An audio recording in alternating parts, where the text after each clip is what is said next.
Bienvenue dans cette nouvelle édition du Round-up de l'actualité nationale. Éducation. Le deuxième trimestre de l'année scolaire est rallongé d'une semaine pour les élèves des lycées et collèges. Ainsi, le départ en congé prévu le 8 avril est repoussé au 15 avril. En conséquence, les élèves du secondaire ne bénéficieront que d'une semaine de congé. La rentrée du troisième trimestre étant maintenue au 25 avril prochain. C'est la quintessence d'une décision signée conjointement par les ministres des enseignements secondaires et de l'éducation de base le 1er avril dernier. Un réaménagement du calendrier qui survient après 4 semaines de grève des enseignants réunis sous le mouvement On a trop supporté. Un ralentissement des activités académiques qu'il faut rattraper en vue de la préparation des évaluations et examens de fin d'année. En politique, 5 militants du MRC ont été libérés de prison à temps après le 31 mars dernier.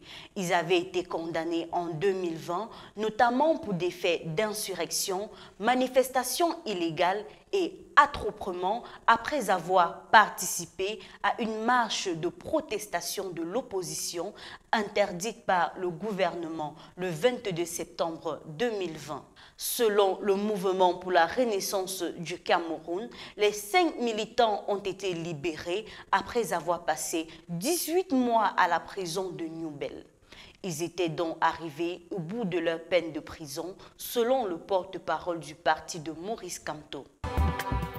En société, le Conseil national de la communication inflige plusieurs sanctions à Equinox Télévision, son promoteur et un de ses présentateurs vedettes. Le PDG de la chaîne, Séverin Tchonke, a été suspendu pour une durée d'1 mois de l'exercice de la profession de journaliste au Cameroun, ainsi que de la fonction de directeur du média.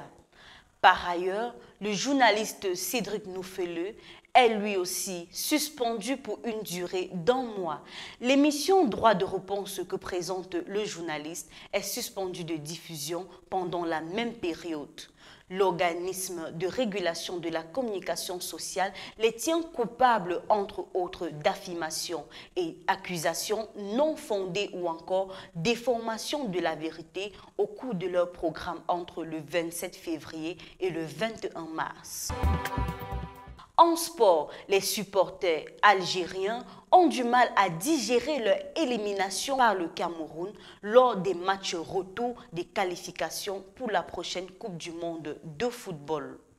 Le compte officiel des Lions Indomptables a été suspendu ce week-end après avoir été signalé de nombreuses fois par de présumés supporters algériens. En représailles, des internautes camerounais ont eux aussi entrepris de signaler le compte de la Fédération algérienne de football pour conduire à sa suspension.